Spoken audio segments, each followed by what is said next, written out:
This is Duke University.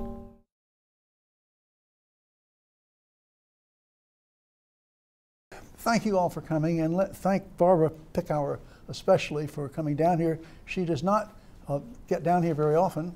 It's her first visit down, and so it's a privilege for us to have her here. As you know, Barbara is the president and the chair of the board of the JPB Foundation. That foundation's mission is to enhance the quality of life in the United States through transformational initiatives that promote the health of our communities. And if you follow the foundation, the JPB Foundation, you'd know that it is working in some of the most critical areas of public policy related to that mission. I think it's fair to say that about half of the grants really focus on poverty in several different ways, but poverty. The environment is another area of major concern to the foundation, and health research. And if you look at the way in which the Picower Foundation operates, JPB? The JPB Foundation. I have you on my mind. The JPB Foundation operates. It's fascinating because they've adopted a number of different really state-of-the-art methods for figuring out how they're going to spend their money. For example, the work that they're doing in health research, for example, they've established 3 consortiums that focus, each of which focuses on a particular disease, and they support several scholars that are relevant to working on those diseases, with the condition that they have to share their findings and work together continuously. It reminds me a little bit of what Mike Milken did with respect to the Prostate Cancer Foundation. It also reminds me a little bit of what the American Paralysis Foundation was doing with respect to its efforts to discover how to make nerve cells grow on damaged backbones, spinal columns. But the fact is, it's the only foundation that I know of that has combined that method of dealing with a problem with a much wider reaching effort with regard to a lot of the different programs they're doing. I looked over the list which Barbara graciously shared with me of the grantees, and what I have to say is that someone who follows the foundation world pretty closely, that I was struck by the quality of the organizations across the fields that they're supporting.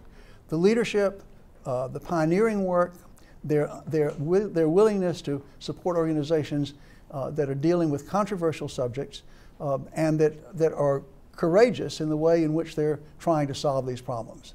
I think it's, I don't know of another foundation in the United States of any size that has that range of organizations of that quality of recipients, and I find it just really striking, and which is the reason that I've been pressing Barbara for 2 years to come down here and to tell us more about how they go about their work, because that's what's fascinating. One of the purposes of these seminars is to inspire foundation leaders and scholars and students about state-of-the-art ways of making decisions about philanthropy.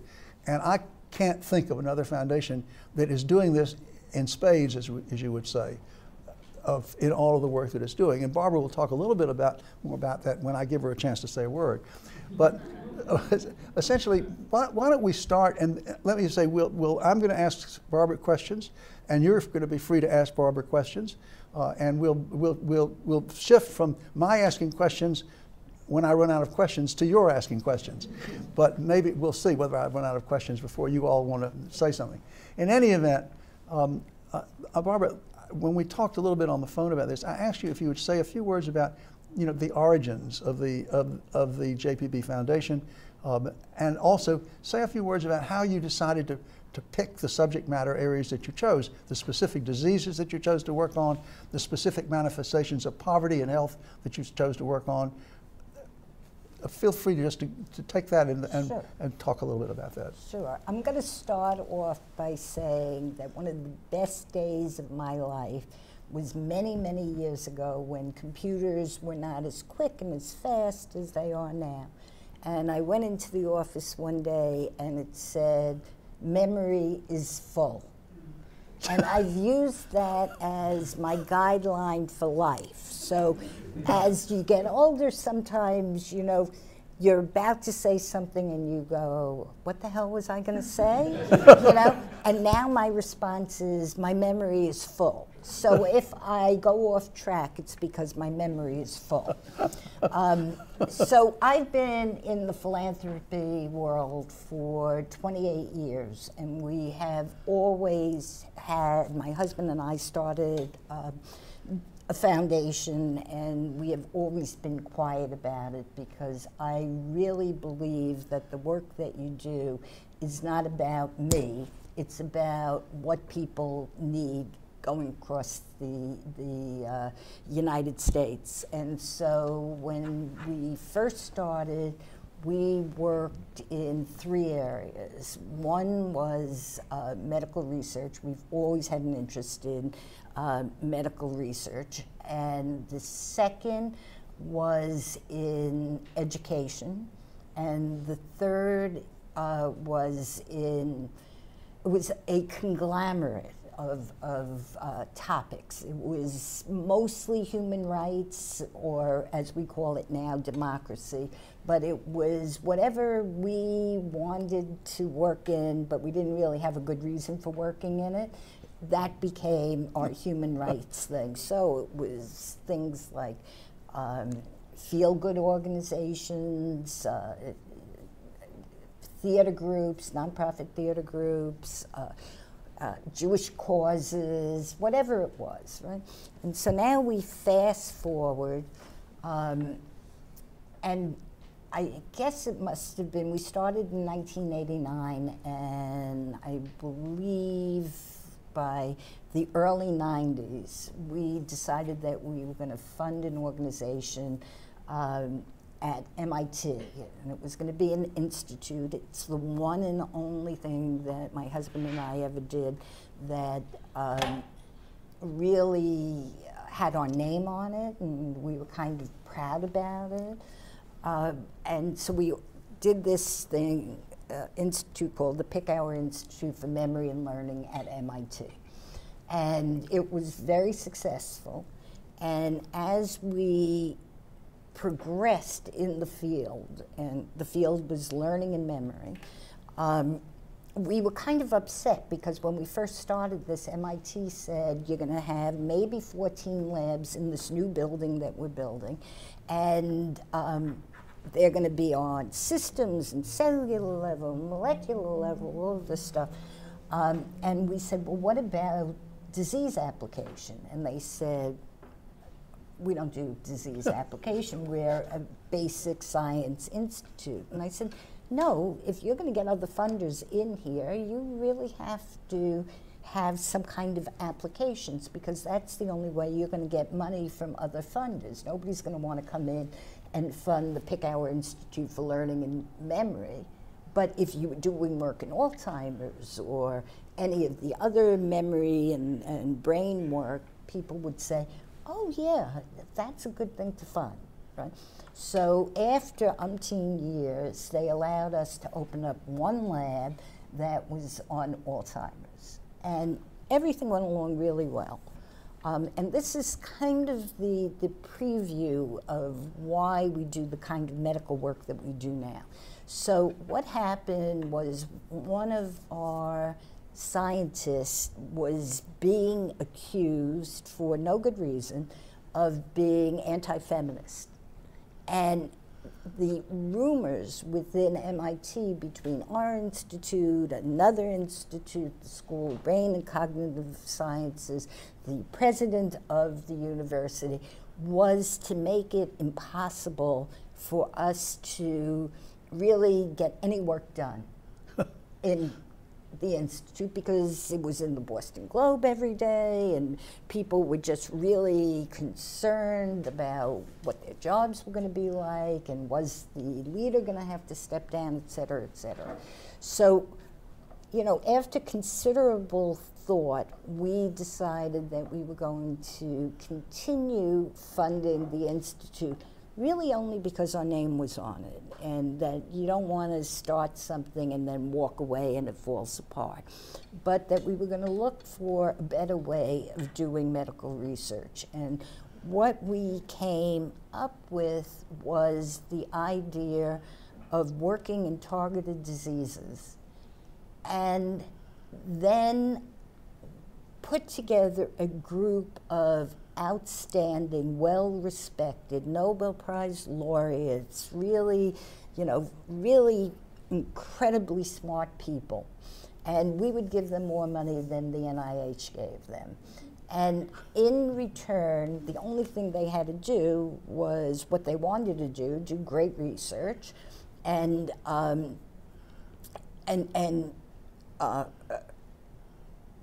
be excited about the work they were doing, but they had to collaborate with each other. And so our first consortia was 7 scientists headed by a Nobel Prize laureate who agreed that they would work together. Now, I know this is still true now, but 8-10 years ago, scientists, when they were doing basic research, the last thing they wanted to do was to collaborate with each other, you know, and they thought they could get away with not really having to do that.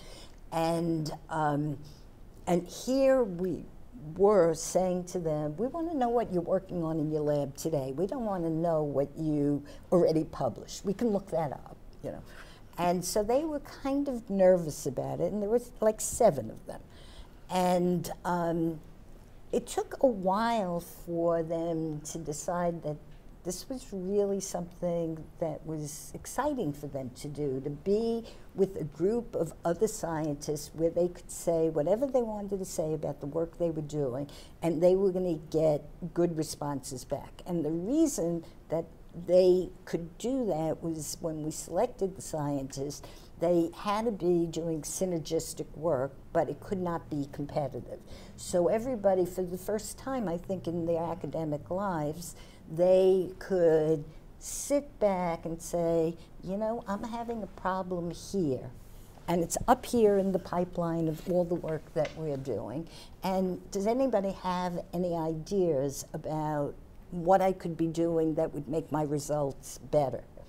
And all of a sudden, they said, we don't want to meet once a year. We want to meet at least twice a year. We want to have telephone conversations with each other.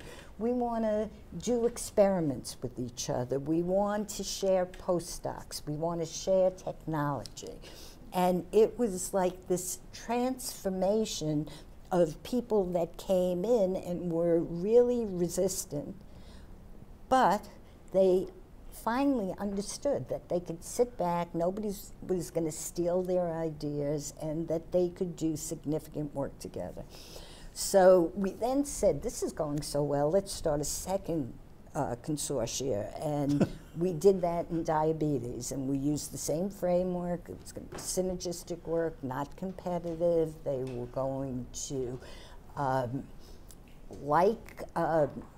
meeting with each other. They were going to share ideas, and it worked out fabulous. Then, through no fault of our own, we had to close that foundation, and that was the Picower Foundation, right, which you did have it right.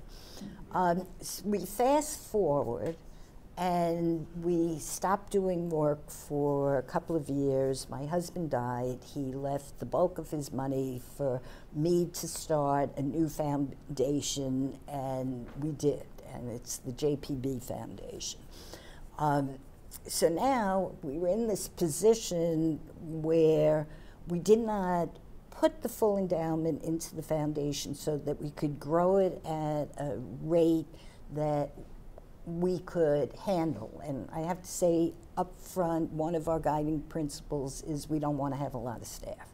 So now we're 7 years into the work that we're doing. This year we will have given away $200 million, and we have a program staff of 9 people, including myself. So we are really, really lean. And we spent 2 years planning what it was we were going to concentrate on. So one of the first things that I did was to hire Bridgespan, a Boston consulting firm, to come in and try to help us, or it was me, try to help me figure out what it was we wanted to continue funding. And so the first thing was we loved the way our medical consortia were going, and we loved the work that eventually kept on happening at MIT. And so we knew we wanted to keep medical research. Then we had, well, what else is it? We know eventually this is going to be a large foundation. What is it that we're interested in? And we decided that we no longer wanted to fund in education, primarily because the results that you get, even when they're spectacular, are incremental. And we were in public school. And so we decided we would not continue funding that. And then I started thinking, so what difference does it make if Johnny can't read, if he can't breathe, right? It doesn't make any difference because he's not going to live if he can't breathe, you know, or he's going to be really sick. So we decided that we were going to fund in environment, and that was a leap because this was going into 2011, and I had, at that time, one staff member, myself. The closest that I had come to any kind of understanding of science was the geology course that when I was in college they made me take because I had to have a geology course. And I took a batch of chemistry courses I went for a master's degree in nutrition. And to me, the hardest thing about that was that how can you possibly memorize something that you can't pronounce the name?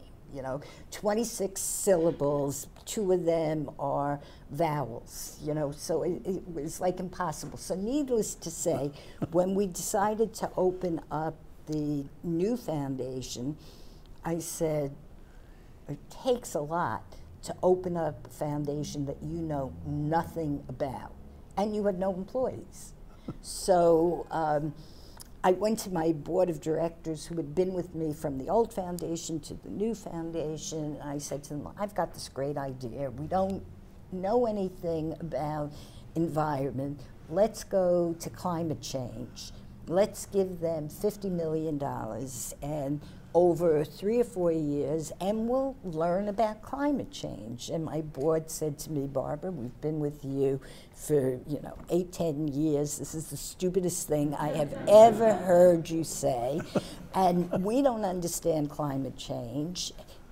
The little we know about climate change is that so much of it comes from outside of the United States, and we only fund in the United States. So, think again, because that's not going to work. Now, I have to tell you, in 28 years of philanthropy, that was the one and only time that my trustees did not go along with my suggestion. Everything else, they always pass. But this, they said. So we started thinking about it, and we said, well, what do we understand that's wrong with the environment that keeps Johnny from breathing? And we came up with the idea that we should go into energy efficiency. That was something we understood. We could understand weatherization. We could understand that if you have walls that have asthma in it, you're not going to be health-wise doing very well. If you have windows that are leaking, you're not going to be doing very well. If you have a roof that's falling apart, you're not going to be doing very well. And then we looked at the environment, and we said, not the environment, but the environment of where these things were happening. we said, this is really interesting because all of these problems that are coming up in areas that can least afford them to be coming up. And so we decided that we were going to do work in energy efficiency, but we would concentrate on low-income areas. And that was something that was always consistent with what we wanted to do. So we started there. We hired Dana. I, along the way, picked up a couple of other people to work with me. And we expanded over the years the environment to include such things as environmental toxins, environmental health, parks and green spaces, and infrastructure within parks and what they could do. And we continue to build on that now.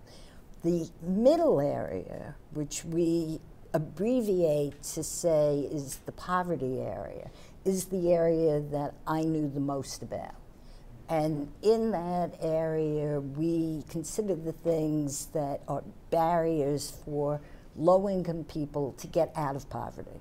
And so we say, what are those things? So health inequities, certainly. Why is it that people living in low-income area have more incidences of asthma, of being obese, of having diabetes, growing up to have pulmonary deficiencies?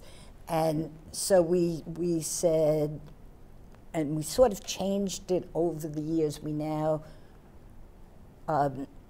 Betsy will yell at me because I always get the title wrong, but it's basically what are the health inequalities that exist in the United States and how can we work on that. And so within that category is all the diseases that I mentioned, plus a new disease that we think is really, really important and is being called toxic stress, which is a disease that a abnormal amount of stress in a child's life predisposes them to have illnesses that go from 0 to the date that they die. So there's reasons why heart disease is prevalent amongst younger people than it was 20 years ago.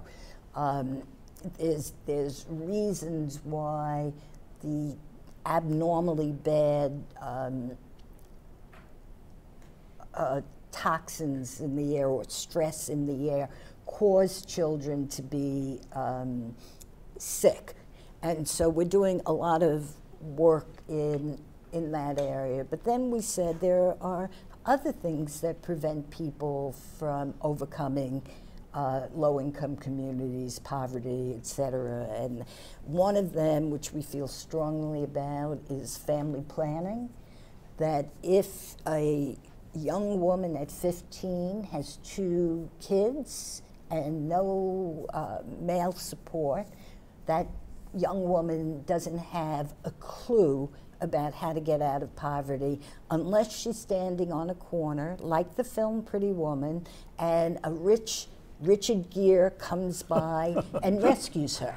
But that's not what is going to be logical for that child. So we feel that making sure that children wait until they can be responsible for raising children and helping them to get the required birth control that they need, and God forbid if they need an abortion, that they don't have to go through the hoops and made to feel horrible that they did that. And so that became another segment. And then we started thinking about what we call democracy, and that includes immigration. It includes, we ran the tests. We know that if you are a citizen, that you earn more money than somebody who's not a citizen, and certainly you earn more money than an undocumented worker. And so we've been putting a lot of money into that. We question whether or not you know, this is the right approach at this point in time, because it's almost like hitting your head up against the wall, but I'm sure we will continue to do that kind of work. And we include in this that voting rights are really important. If you can't vote, you can't talk about the things that are bothering you, about what your communities, whether it's at the local, state, national level, can do. So we do work in that area. We do a lot of work in civic engagement, because we think in order to get people at any level of life to become involved in the things that are helping or hurting them, they have to become civically engaged. And we don't mean that civic engagement is working only on voter registration and getting people to the polls, but it's getting that stoplight at the corner done, and enabling people to feel that their voice has a meaning and that they can be changing things. And so that's a really big section of what we do. And then the last thing that we took on was public will. And so for us, we find that nobody except us really wants to use the word poverty. Nobody wants to say they live in poverty. Nobody wants to say, if you have some money, that there are people in the United States that are living in poverty. Nobody wants to admit that they're on welfare. Nobody wants to admit that there are people in the United States that live on $2 a day and don't have a roof over their head and worry about getting enough food on the table, particularly at a time when the government says we want to cut back on things like SNAP or earned income tax and things like that. So those are the things that, you know, we're interested in and that we put considerable amounts of money into. Now, I think I probably talk longer than you expected me to talk. I'm absolutely delighted by the stream of consciousness and the fact that you know that things sort of led to one another, and what you learned in one thing helped you figure out what the next thing was going to do.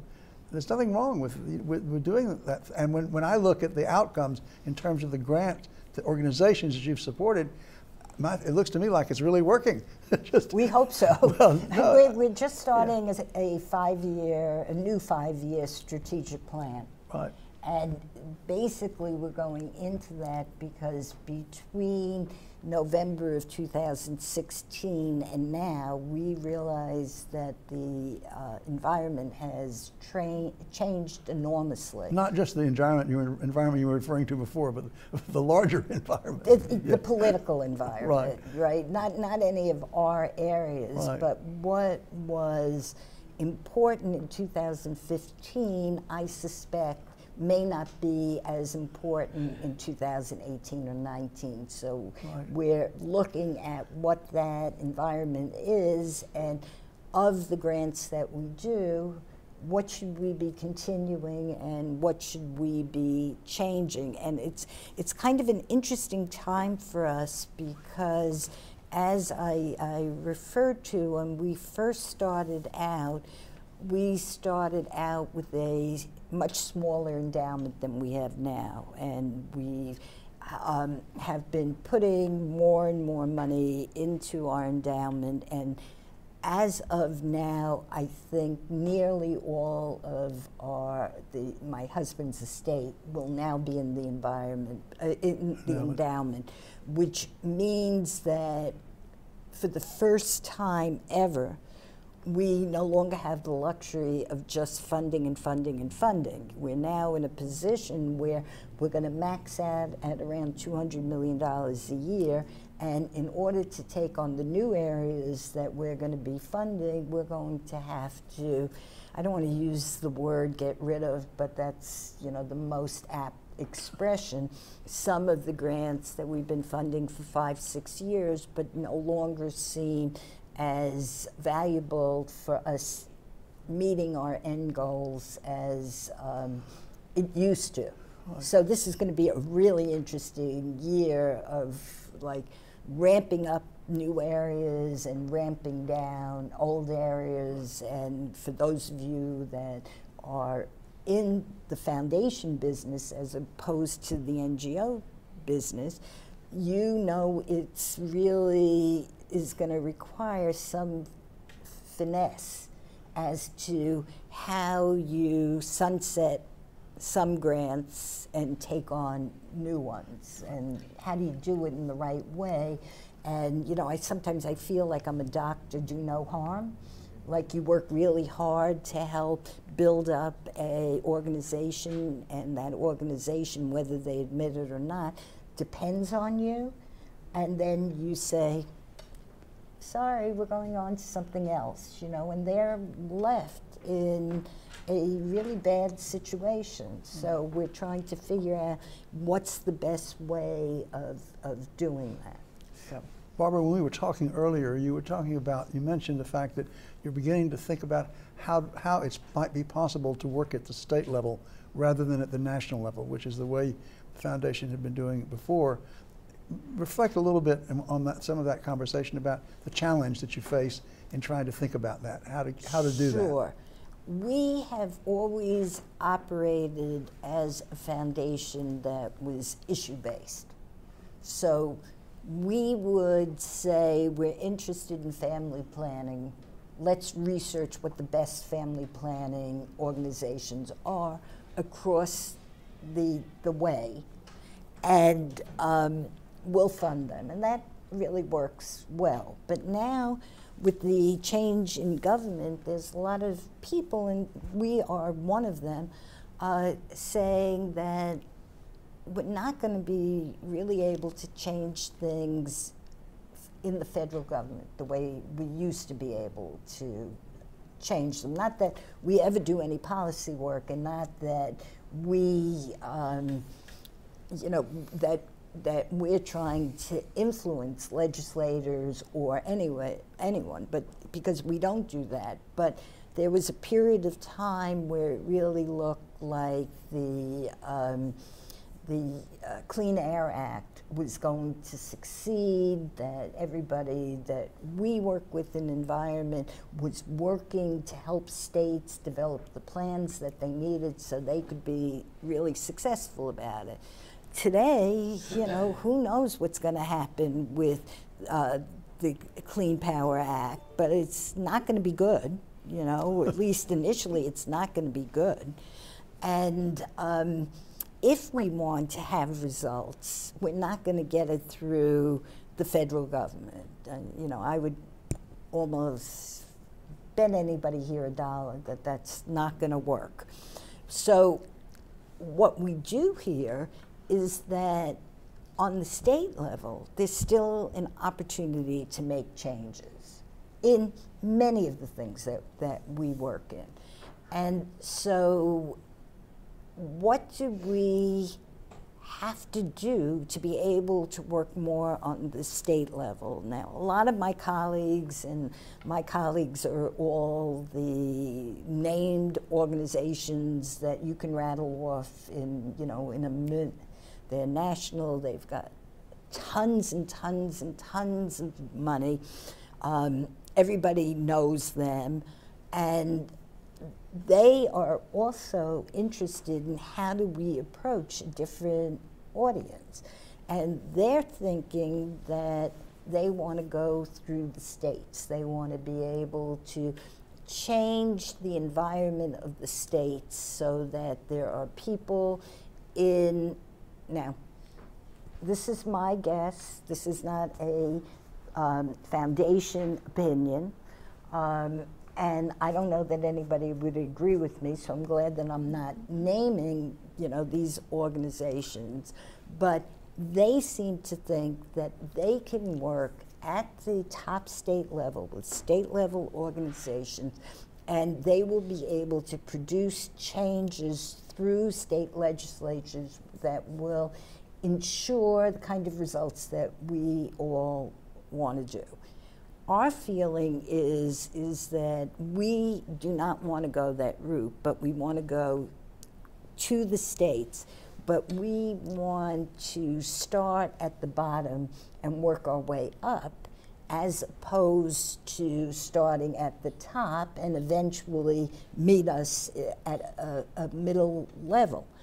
And that is particularly hard for us because we have 9 people whose job it is to find really good grants that they can handle, right? So we can't go into rural North Carolina and say, we're going to give you $30,000 and you can use it to build up your infrastructure, to get a better communications product, better technology, give you leadership training, any of those things. We can't do that. We have to give away $200 million and we have 9 people and we don't want to have 150 people. So the problem that we have now is how do we find those intermediary organizations in states or in regions that have the capacity and the knowledge of what goes on in rural North Carolina or Iowa or you know, any state across the United States. And that's challenging because the more we look into who are intermediaries that we feel safe giving $1 million to or $2 million to, we have to find them, and there's a handful of them that we know about. So I would love, and I know Betsy and Dana would love to, you know, speak to anybody who has any ideas about how we do that kind of one. And we are looking at the states that our colleagues want to work in, and we are looking in the number of states that we are working in. And what we found, or at least what I found, that was really illuminating and interesting to me, was that even though we fund, let's say, NRDC, right, and we do a really interesting project with NRDC, Energy Foundation, and the National Housing Trust, that we don't really know where our money goes to once it goes into what particular state it is. But now we've started researching it, and we found out that we are in 1,300 different organizations across the United States. That we, you know, I don't know who they are. And we met this morning with several groups, and we know who gives them significant funding, but they don't know that we also fund that same organization and that indirectly our money is going down to them. But it's you know, it's not easy. And you know, we hope that we will be able to continue doing this kind of work and making an impact. One of the approaches that we have used that we didn't really put together as being part of this is funding different national organizations. So, for example, we do a lot of work with a place called the Center for Community Change, and we've put a lot of money into them and into their plan to reduce poverty. And they're really down there on the local level. But we never really put it together that this was organizations that are doing just the same kind of work that we, you know, we want to, you know, work on. So I'm wondering about your decision about cities versus states. I think it depends upon what the issue is. So we do work in public health, and I think that we feel that if we're going to make any lasting impacts, it's got to be through schools for public health. And I'm involved on an advisory level with the Harvard School of Public Health. And you know, we get some ideas from them. We do a lot of work, you know, with some of the work that they're doing there. So I was thinking that you might find a place like, take Louisiana, where the state itself, there may be political obstacles to doing some of the work you're doing, but you take New Orleans and some good things might happen in the city. So I'm just thinking about whether there might be opportunities to work with cities, either in addition to states or even in lieu of states, because so often these things, the local innovation then percolates up to the states rather than beginning in the states. And that's what we're hoping on. Okay. Yes. But, you know, we've just started thinking about this in the last maybe 7, 8 months. So, you know, we're really not as knowledgeable as we will be if I would come back in a year. We invite you to do so, but we're not stopping here. David. Yeah, thank you. This was fascinating, and I'm thinking about your issue of wanting to get to the bottom and work up on these issues where the bottom level infrastructure is so thin, and it's really hard to have democratic engagement and civic engagement in places where the wherewithal isn't present. And I and some others, I think in this room, work as trustees at a foundation that saw its business as building that infrastructure, the Babcock Foundation, which is here and worked across the South.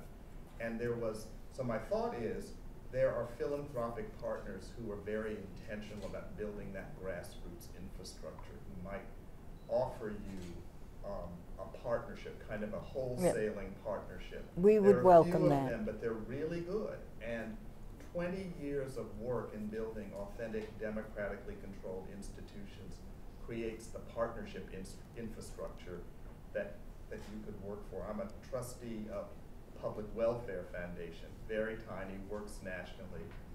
Put the In building DC? up, yes. With Mary, Yeah. Who's leaving. Who's just left. Yeah.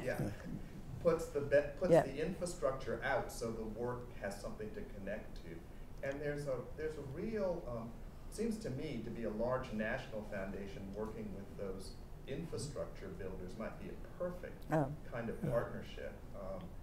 Working in the South as we do, where we're frustrated by thin infrastructure and large problems, finding a way to solve this problem would just be great.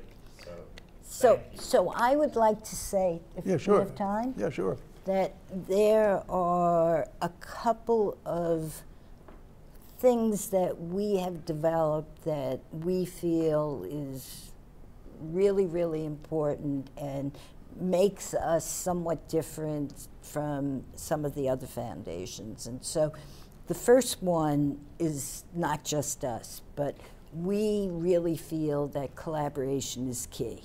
And we go out of our way to work on collaborating on the grantee level and on the foundation level.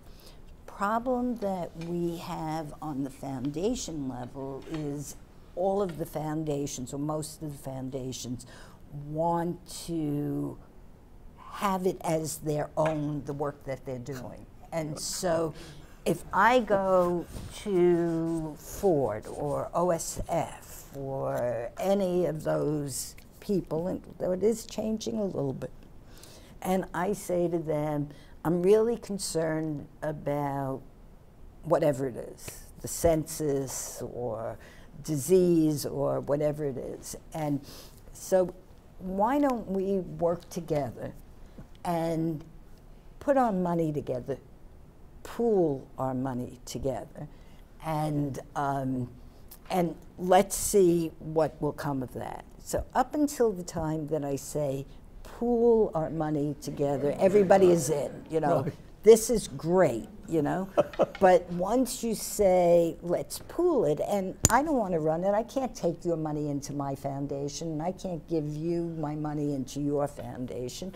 Let's go to an organization like Rockefeller Philanthropy Advisors, or New Venture Fund, or I'm trying to think of some of the. Let's hire a person within those organizations that actually does the day-to-day work. And then we could use one application. We could use one progress report. We all get the same information. We're not asking the NGOs to run through a million different hoops to keep my money and their money and whatever.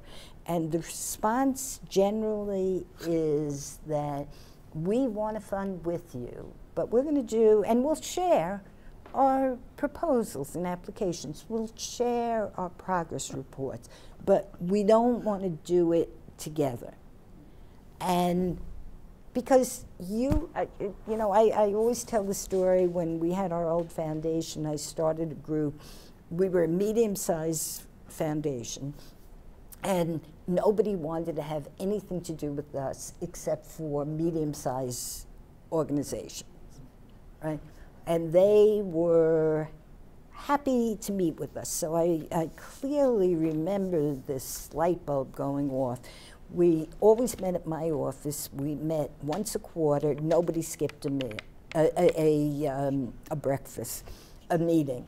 And we would sit around the table, and I would say, who are you funding? And they would say, X. And I would say, it was usually they would say to me, who are you funding? And I would say the Harlem Children's Zone.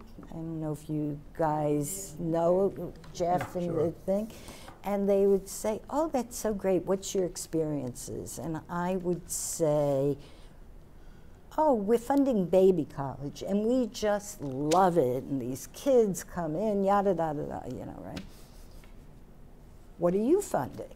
They would say, oh, we're doing the technology center, and it's really great and whatever. And we'd go around the room, everybody was funding something else, but we all considered ourselves partners in funding the Harlem Children's Zone.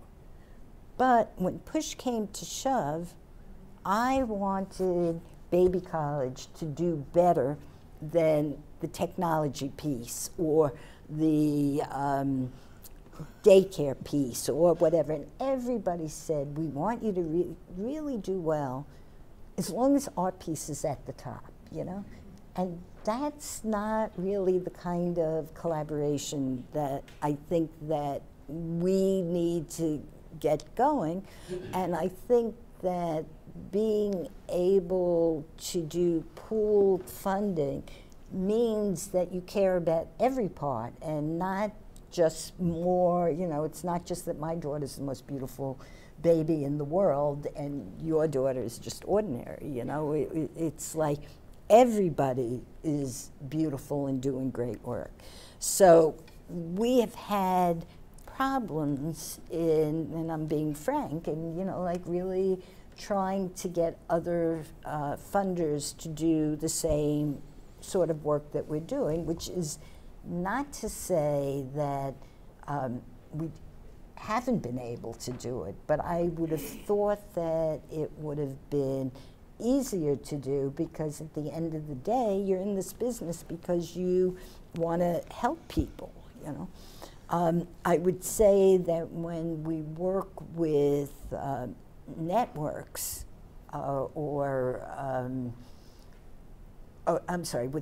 NGOs, it's easier because we have what they want. We have money, and we're willing to give them money if they agree to work with each other. And so it's sort of like the story I told about our medical consortia. So, like, one of the best things that we did was we went to NRDC, the National Housing Trust, and the Energy Foundation, and we said to them, we would like to work with you on energy efficiency, and we would like you to submit to us one proposal. You absolutely have to delineate what you're going to do, and what you're going to do, but we don't want you to work in a vacuum. We want you to work together. And then when it's time for us to review the work that you're doing, and you're going to submit in whatever form of evaluation you use, we use progress reports. We want one progress report from the three of you. And so you're going to have to work on giving us one document that says how you all work together and what you were able to accomplish. And they said, I don't know, I got to think about it, you know. And in the back of their mind, they're saying, the money sounds good, but I don't know that I really want to have to work with all of the people. And then we said to them, you know, if your progress reports come in and it shows that 2 of you are doing spectacular work, but the third of you, the last one of you, is doing terrible work, we, in all probability, will stop funding all of you. So if you take this grant, you have to be able to pull the lowest link up so that you're all doing spectacular work. So eventually they came back to us and said, yes, we'd really like to do it. So now, Dana and I said to them, that's great, we're really excited to fund this, but we want you to fund this work in low-income communities. And at the time, the only group that was doing work in low-income communities was the National Housing Trust. And NRDC said, I don't know, you know, we don't do that. The Energy Foundation says nobody funds us to work in low-income communities. And we said, listen, we'll do whatever we can to convince your board that you should be working in these areas and that they want you to do this work. And as a result, we had to get a lot of the trustees that we knew that worked at NRDC to convince the rest of the board to do that. With the Energy Foundation, Dana and I had to have a dinner with them. We had to convince them that the wave of the future was not working on climate control in commercial real estate, you know. It's working in energy efficiencies in low-income communities where people can't sleep through the night because they keep on having asthma attacks. And eventually they came back and they said, we're in, the board's in, we're going to do this. And it has been extremely, extremely successful. And so they, on their own, put together, they branded the work that they're doing, and they call it Energy Efficiency for All, or EFA. And it is now in 12 states, Dana? Yes, soon to be 13 here in North Carolina. Because North Carolina's joining Hooray. EFA. That's great. And the utility companies that they worked with have put in, to go back to these low-income communities, $120 million? $220 million of their money to help reform the energy systems in their work. And so that's something like, it's so funny because I hear a lot of different people coming in and saying, oh yeah, when we joined EFA or NUHAP, you know, this is the best thing that we did, and nobody has a clue that this was our work, you know, and that we are currently, but hope not to be, the only supporters of this work. But it's taken on a life of its own. And then the one last thing, if I Yes, can do absolutely. this, I told Joel when we were doing this, I don't do public speaking, and I'm just going to answer really briefly, tell me what your questions are. And I'm sitting here behind my head saying, oh my God, I'm not giving Joel a second, you know? But I'm enjoying this tremendously, and so is the audience, so that's the important thing. so we put together one other idea that we're trying to spread. And that's what, just within these walls, we originally called hub and spokes. And then we decided if you were a spoke, you weren't going to be very happy. So we changed it to hub and network. And so what this is, we went to CCC. And we said, we're going to make a big bet on you. We're going to put in $20 million over 4 or 5 years. And we are going to get you Bridgespan to do a business plan for you. And then we will fund you approximately $5 million a year, which at the time was a huge amount of money for CCC. We really took them to another level. And so they got the business plan together, they got their goal together, and at this point, we usually say, here's a check, do great work. Come back to us every 8 months, tell us what you accomplished. And basically we're saying sink or swim, but you're going to do it on your own. And we decided that this was beyond dumb, because why do you want to put so much money into an organization and not give them other things that they need to really to be successful? And so we decided that the way that they could be successful was to find other organizations that do work in this field. And the field was to reduce poverty by 15% over 10 years, 15 years, right?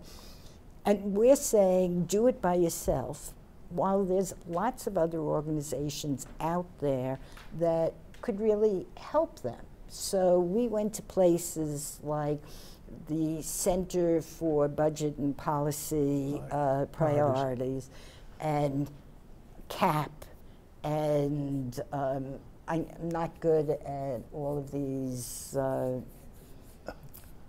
initial companies, but like NILC and like the National Employment and Legal.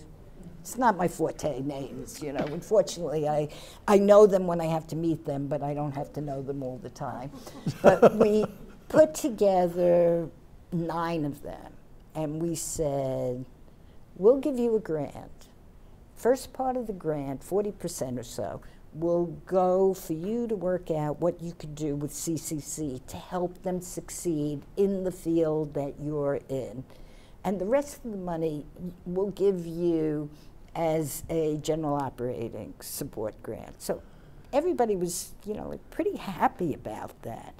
But the result was that we have all of these convenings where we bring in all of the foundations that are undergirding the work that CCC is doing. And they have become really tight over the years. And they sit around and they really try to tackle the problems that are going on and explain how the work that Shriver is doing in providing legal aid to all of these organizing communities is really working, and these are the things that you should be doing within your own communities. And I think that that was one of the best things in my career that I have done.